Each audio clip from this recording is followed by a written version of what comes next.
اور پھر کہا کہ تم سارے ایک دوسرے کے اوپر گواہ بن جاؤ. کوئی بھی دستاویز ہو، یہ عالمی اصول ہے، گواہوں سے بات ثابت ہو جاتی ہے. چاہے کوئی کسی بھی اسکول آف تھاٹ سے تعلق رکھتا ہو، کسی مذہب سے تعلق رکھتا ہو، بارڈر کے اس طرف رہنے والا ہو یا بارڈر کے اس پار رہنے والا ہو، گائے کا دودھ پی کر سعادت سمجھے یا گائے کا پیشاب پی کر سعادت سمجھے، لیکن یہ ہے کہ گواہی کو تو سب مانتے ہیں. یہ اللہ نے ہمارے اوپر کرم فرمایا ہے کہ ہم گائے کا دودھ پی کر سمجھتے ہیں کہ اللہ نے کرم کیا ہے. اور ایک وہ بھی ہیں جو بارڈر سے پار ہیں، MBBS ڈاکٹر ہوگا، اسپیشلسٹ ہوگا، لیکن بدبختی یہ ہے کہ گائے کا پیشاب پی رہے ہیں، گائے کا پیشاب پی رہے ہیں. اس پہ بھی ہمیں اللہ کا شکر ادا کرنا چاہیے. یہ جو نفاست اور پاکیزگی آپ کو عطا ہوئی ہے، یہ بھی محمد مصطفیٰ کا فیضان ہے. آپ کا چھوٹا سا بچہ گائے گزرتی ہوئی اس کو اپنی دم لگا جائے اور پیشاب کے چھینٹے پڑ جائیں بچے کے جسم کے اوپر، کپڑوں کے اوپر، اس کو گراف نہیں آتا، وہ دوڑتا ہوا آتا ہے اور آ کے کہتا ہے اماں میرے کپڑے بدل، میرے کپڑے پلید ہو گئے ہیں، میرے کپڑے ناپاک ہو گئے ہیں، میرے کپڑے بدلیں، اب میں یہ کپڑے نہیں پہنوں گا، زیادہ دیر یہ کپڑے نہیں رکھ سکتا. بھئی چھوٹے سے بچے کو یہ نفاست، یہ طہارت، یہ فکری پاکیزگی کیسے مل گئی؟ اور ادھر ایک MBBS ڈاکٹر ہے، اسپیشلائزیشن کی ہوئی ہے اور ہاسپٹل میں کام کرتا ہے جہاں لکھا ہوا ہے چونکہ یہ نہیں بیماریاں پھیلتی ہیں، حضرات انسان تھوکے تو بیماریاں پھیلتی ہیں، اور گائے پیشاب کرے تو ان کو شفا ملتی. مت ماری گئی. کیوں؟ اس وجہ سے کہ ذات محمد مصطفیٰ سے تعلق نہیں جوڑا، ذات محمد مصطفیٰ سے تعلق نہیں جوڑا. جتنا کوئی حضور سے تعلق مضبوط کر لیتا ہے اتنی اس کو پاکیزگی نصیب ہوتی ہے، اتنی اس کو فکری طہارت نصیب ہوتی ہے. آج ہمارے ان بچوں کو بھی اتنی طہارت اور پاکیزگی ذہنی اور فکری طور پہ نصیب ہے کہ ان کو پتا ہے کہ پاک کیا ہے اور پلید کیا ہے. حضرات عرض کر رہا تھا کہ گواہی یہ مسلمات میں سے ہے، یہ عالمگیر اصول ہے. دنیا میں یہ بات مانی جاتی ہے جب گواہوں سے بات ثابت ہو گئی تو ثابت ہو گئی. اب اللہ کریم نے اس معاملے کو مضبوط کرنے کے لیے تمام نبیوں کو ارشاد فرمایا. 1,24,000 انبیاء کرام یکم و بیش ان کی ارواح موجود ہیں اور انہیں کہا جا رہا ہے کہ سب ایک دوسرے کے اوپر گواہ بن جاؤ. بات یہاں تک بڑی مضبوط بات تھی، لیکن پھر مزید ارشاد فرمایا وَأَنَا مَعَكُم مِّنَ الشَّاهِدِينَ، میں بھی تمہارے ساتھ گواہوں میں سے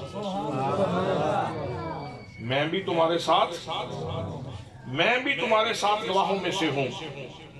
پھر آگے کیا ارشاد فرمایا فَمَن تَوَلَّىٰ بَعْدَ ذَلِكَ، جی فَمَن تَوَلَّىٰ بَعْدَ ذَلِكَ فَأُولَٰئِكَ هُمُ الْفَاسِقُونَ. یہ تحدید ہے، یہ دھمکی ہے، وعید ہے. انبیاء کی روحیں ہیں، معصوم لوگوں کی روحیں ہیں، پاک لوگوں کی روحیں ہیں، سراپا تسلیم لوگوں کی روحیں ہیں. ان کے سامنے یہ کہنے کی ضرورت کیا تھی؟ جن کو کہا جا رہا ہے کہ میں کتابیں دوں گا، حکمتیں دوں گا، انہی کو کہا جا رہا ہے کہ جس نے اس کے بعد ستابی کی سر پھیرا وہ فاسق ہو جائے گا. ایک طرف نبوت رکھی اور ایک طرف فسق رکھا. فرمایا اگر محمد مصطفیٰ کے نیاز مند رہے تو نبوت کا تاج سر پہ سجے گا، اور اگر کسی نے سرتابی کی تو نبوت کا تاج لے لیا جائے گا اور فسق کا لیبل لگا دیا جائے گا، فاسق ہونے کا لیبل لگا دیا جائے گا. حضرات انبیاء کرام تو معصوم تھے، وہ اللہ کی حفاظت میں ہیں، ان سے گناہ نہیں ہو سکتا، لیکن یہ الفاظ اس لیے فرمائے گئے کہ جب انبیاء کرام کے لیے وہاں ستابی کی گنجائش نہیں ہے تو میں اور آپ کس کھیت کی مولی؟ عام انسان کس کھیت کی مولی ہے کہ اس میں بے احتیاطی کرے، اس معاملے میں تجاہل کا شکار ہو، تکاسل کا شکار ہو، سستی کے شکار ہو، بے ادبی کے شکار ہو. جب ایک نبی کے لیے وہاں گنجائش نہیں ہے تو عام بندے کے لیے کہاں گنجائش ہوگی؟ اسی لیے تو حضور خواجہ غلام فخر الدین سیالوی رحمت اللہ تعالیٰ علیہ نے ادب کا پیکر بن کر عرض کی تھی، باب جبریل کے پہلو میں، باب جبریل کے پہلو میں ذرا دھیرے سے فخر کہتے ہوئے جبریل کو یوں پایا گیا، اپنی پلکوں سے درے یار پہ دستک دینا۔ اونچی آواز ہوئی، عمر کا سرمایہ گیا، اونچی آواز ہوئی، عمر کا سرمایہ گیا۔ اس لیے آواز کو دھیما رکھو، آواز کو دھیما رکھو، وہاں نیاز مندی کا مظاہرہ کرو، تعظیم و تکریم کا اظہار کرو۔ حضرات محترم، تو اللہ کریم ارشاد فرماتا ہے کہ تم سارے گواہ ہو جاؤ، میں بھی تمہارے ساتھ گواہوں میں سے ہوں، تو جو پھرے گا تم میں سے تو اس کے اوپر فسق کا لیبل لگا دیا جائے گا، وہ فاسقوں میں نافرمانوں میں ہو جائے گا۔ حضرات، یہ ساری آیت مبارکہ سامنے رکھی جائے اور پھر اس کو سامنے رکھ کے پھر کہا جائے، یہاں تو اساتذہ کرام تشریف فرما ہے، میں بے ادبی نہیں کر سکتا، لیکن کچھ میرے بچے بھی یہاں بیٹھے ہوئے ہیں، ان سے تو میں کہہ سکتا ہوں کہ اس آیت کو سامنے رکھ کے ذرا وہ جو جلسہ اللہ نے کیا تھا اس کا موضوع کا انتخاب کریں، اس کا عنوان کیا بنتا۔ اس آیت کو سامنے رکھ کے اس جلسے کا عنوان منتخب کریں کہ عنوان کیا بنتا ہے۔ آیت پھر پڑھتا ہوں، ترجمہ بھی کر دیتا ہوں تاکہ عنوان کے انتخاب میں آسانی ہو جائے۔ آپ پڑھے لکھے لوگ تشریف فرما ہے، آپ کے لیے کوئی مشکل نہیں ہے۔ وَإِذْ أَخَذَ اللَّهُ مِيثَاقَ النَّبِيِّينَ، اور یاد کرو ان خوبصورت لمحات کو جب اللہ نے نبیوں سے میثاق لیا۔ وَإِذْ أَخَذَ اللَّهُ مِيثَاقَ النَّبِيِّينَ لَمَا آتَيْتُكُم مِّن كِتَابٍ وَحِكْمَةٍ، میں تمہیں کتابیں اور حکمتیں دوں گا۔ ثُمَّ جَاءَكُمْ رَسُولٌ، پھر تمہارے پاس میرا عظمتوں والا رسول آ جائے۔ ثُمَّ، یہ سوکھا ہو گیا، پنجابی وچ بھی جاتے آپ، عربی میں تو پھر ہے ہی۔ ثم جاءکم رسول، پھر تمہارے پاس میرا عظمت والا رسول آ جائے۔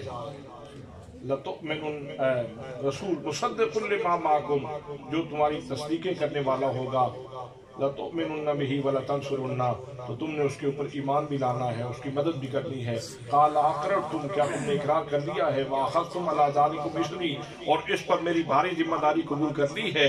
قالوا اقررنا، تو انہوں نے کہا کہ ہم نے اقرار کر لیا ہے۔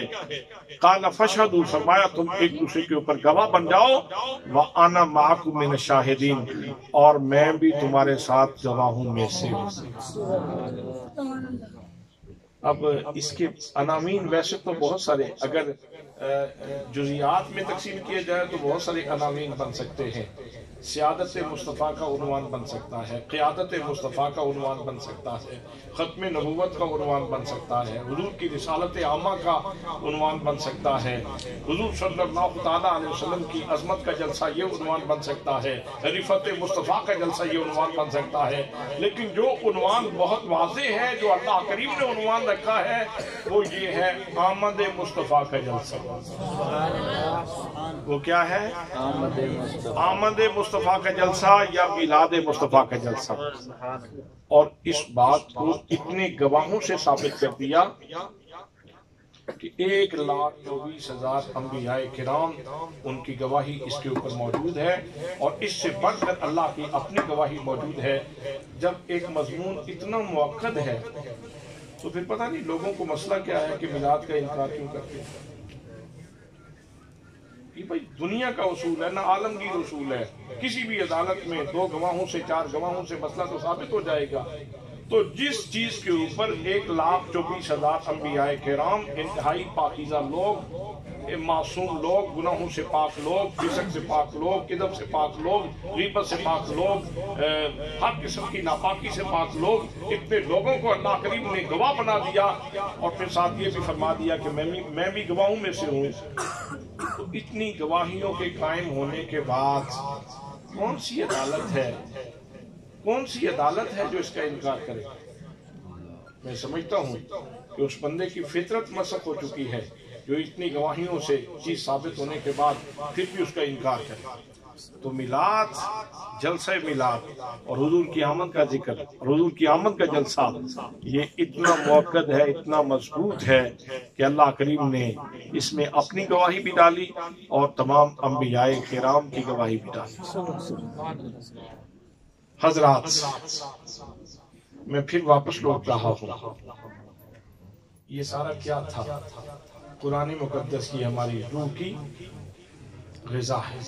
قرآن مقدس ہماری روح کی غذا ہے۔ سارے بولیں، قرآن مقدس ہماری روح کی غذا ہے۔ یہ سورہ فاتحہ ہو، سورہ بقرہ ہو، سورہ آل عمران ہو، سورہ النساء ہو، سورہ الانعام ہو، سورہ الاعراف ہو، سورہ یوسف ہو، سورہ یونس ہو، سورہ ہود ہو، کوئی بھی سورہ مبارکہ ہو، وہ ہماری روح کی غذا ہے اور اس کی قرآن مقدس کی ایک ایک آیت ہماری روح کا لقمہ ہے۔ اور جہاں اقیم الصلاۃ یہ روح کی غذا ہے نا، وہاں ثم جاءکم رسول یہ بھی ہماری روح کی غذا ہے۔ بعض اوقات دیکھا یہ گیا ہے میلاد کے جلسہ ہو اور اس میں حضور کے محامد بیان کیے جائیں، حضور کے مناقب بیان کیے جائیں، حضور کی تعریفیں کی جائیں، تو کئی لوگ اٹھتے ہیں عمل دی تے گل کیتی کوئی نہیں نے، پتہ نہیں کی گلاں ہوندیاں رہی ہیں۔ یہ آج کل کچھ خاص لوگوں کو بیماری ہے، صرف کسی چیز کو کنڈیم کرنے کے لیے، میلاد کو کنڈیم کرنے کے لیے یہ ایک نیا ہیلا ہے۔ وہ جی وہ پتہ نہیں کیڑیاں گلاں کردے رہے نے، شان رسالت دی گلاں کردے رہے نے، تے پیغام دی تے گل کیتی کوئی نہیں۔ بھئی اگر فقط نماز ہی کافی تھی، حضور کا ذکر اس کی ضرورت نہیں تھی، تو قرآن مقدس بھی کیوں رکھا گیا؟ تم زیادہ سیانے ہو، اللہ پاک کی حکمتوں کو تم زیادہ جانتے ہو، یا وہ اپنی حکمتوں کا خود مالک ہے؟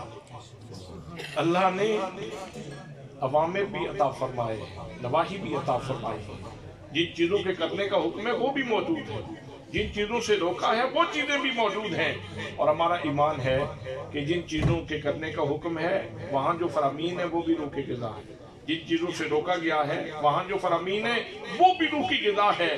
لیکن قدم قدم پہ کبھی فرمایا والضحیٰ، مجھے تیرے رخ تاباں کی قسم، واللیل اذا سجا، مجھے تیری زلف پیچاں کی قسم، کہیں فرمایا لام روکا، اے جانے جہاں مجھے تیری چاند کی قسم، یاسین اے سید عرب و عجم، اے سید عرب و عجم، اور کہیں فرمایا طٰہٰ اے چودھویں کے چاند، اور کہیں فرمایا والنجم اذا ہوا، مجھے قسم ہے ستارہ محمد مصطفیٰ کی جب وہ بلندیوں کی طرف پرکشا ہوا۔ اس کا مطلب یہ ہے یہ والنجم اذا ہوا بھی میری روح کی غذا ہے، یہ والضحیٰ واللیل اذا سجا بھی میری روح کی غذا ہے، اور ورفعنا لک ذکرک یہ بھی میری روح کی غذا ہے۔ اس لیے جب میلاد کا ذکر ہو اور قرآن مقدس کی کسی آیت کی تشریح کی جائے تو اس وقت صرف یہ چیز پیش نظر آ کے کہ نماز کا ذکر تو ہو نہیں رہا، تو یہ ساری کوئی اور ہی چیز پڑھی جا رہی ہے، یہ خام خیالی ہے اور یہ گھٹیا سوچ ہے۔ قرآن مقدس کی ساری آیتیں ہماری روح کی غذا ہیں۔ نماز کا ذکر ہو تو تب بھی ہم پیار سے سنیں گے، روزے کا ذکر ہو تب بھی ہم پیار سے سنیں گے، اور جب میلاد کا ذکر ہوگا تو تب بھی ہم نہیں، آپ بولے نہیں، جب میلاد کا ذکر ہوگا تو پھر بھی ہم پیار سے سنیں گے، اس لیے کہ وہ آئے ہیں تو ان کے ہاتھوں سے نماز لی ہے، وہ آئے ہیں تو ان کے ہاتھوں سے روزہ لیا ہے، وہ آئے ہیں تو ان کے ہاتھوں سے حج لیا ہے، وہ آئے ہیں تو ان کے ہاتھوں سے یہ سبق لیا ہے کہ یتیم کے سر کے اوپر ہاتھ رکھنا ہے، وہ تشریف لائے ہیں تو انہی سے یہ سبق پایا ہے کہ لوگوں کے راستوں سے کانٹے اٹھانے ہیں۔ اگر تشریف نہ لاتے نہ نماز ملتی، نہ روزہ ملتا، نہ حج ملتا، نہ زکوٰۃ ملتی، نہ یتیم کے سر کے اوپر ہاتھ رکھنے کا سبق ملتا، نہ ماں کا احترام ملتا، نہ باپ کا احترام کا سبق ملتا، کچھ بھی نہ ملتا اگر آمینہ کے لال تشریف نہ لاتے، اس لیے یہ باقی سارے عناوین فرع ہیں، اصل عنوان ہی حضور کی تشریف آوری ہے، اصل عنوان ہی حضور صلی اللہ تعالیٰ علیہ وسلم کی تشریف آوری ہے۔ دعا ہے کہ اللہ کریم ہمیں اپنے آقا کریم صلی اللہ تعالیٰ علیہ وسلم کی عظمتوں کو پہچاننے کی، دل میں بٹھانے کی، اور پھر ان کا گلی گلی نگر نگر چرچا کرنے کی توفیق نصیب فرمائے۔ بات یاد آ گئی مجھے، ایک بوڑھا باپ اپنے بیٹے کو جامعہ الازہر مصر میں پڑھنے کے لیے بھیج رہا تھا، جامعہ الازہر میں پڑھنے کے لیے بھیج رہے ہیں، سرگودا ریلوے اسٹیشن سے گاڑی روانہ ہونے والی، بس سگنل ڈاؤن ہونے والا ہے، تو والد جاتے ہوئے اپنے بیٹے کو زیادہ راہ عطا فرما رہا ہے۔ سبحان اللہ، خوبصورت لوگ، خوبصورت باتیں، خوبصورت لوگوں کی خوبصورت باتیں۔ فرمایا میرے بیٹے محمد کرم شاہ جی، جب آپ پڑھ کے آؤ گے نا تو میں تمہیں ایک گاڑی لے کے دوں گا، میں تمہیں ایک لاؤڈ سپیکر لے کے دوں گا۔ بیٹا پھر گاڑی کے اوپر لاؤڈ سپیکر رکھ کے نا تم نے کرنا کیا ہے، تم نے گلی گلی میرے نبی کی عظمت کا ہوکا دینا ہے، تم نے گلی گلی میرے نبی کی عظمت کا ہوکا دینا ہے۔ اور پھر آپ فرماتے ہیں جب تک میں پڑھتا رہا تو والد گرامی کا یہ ارشاد میرے سطح ذہن کے اوپر ہمیشہ نمودار ہوتا رہا اور مجھے وہ بات یاد کرواتا رہا۔ پھر جب میں واپس آیا تو میں نے سوچا کہ ایک گاڑی کتنی دیر تک چلے گی، ایک لاؤڈ سپیکر کتنی دیر تک اس کی عمر ہوگی، اور ایک کرم شاہ کتنی دیر تک چلے گا۔ یہ تو عاجزی سے کہا تھا آپ نے، وہ ایک کرم شاہ اب صبح قیامت تک چلے گا۔ دین و ملت کی ضیا، پیر محمد کرم شاہ، دین و ملت کی ضیا، پیر محمد کرم شاہ۔ تو فرمایا ایک کرم شاہ کی زندگی کتنی ہوگی، کیوں نہ ایسا کام کیا جائے کہ ایک گاڑی نہیں کئی گاڑیاں چلیں، اور ایک لاؤڈ سپیکر نہیں کئی لاؤڈ سپیکر آن ہوں، اور گلی گلی نگر نگر کریا کریا شہر شہر میرے نبی کی عظمت کے ترانوں سے گونج جائے۔ آج وہ خواب شرمندہ تعبیر ہو رہا ہے۔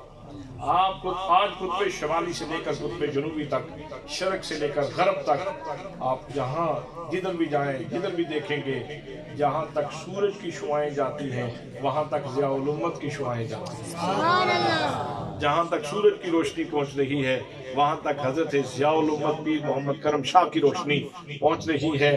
الحمدللہ الحمدللہ، اسی آفتاب کے ساتھ ہمارا بھی تعلق ہے۔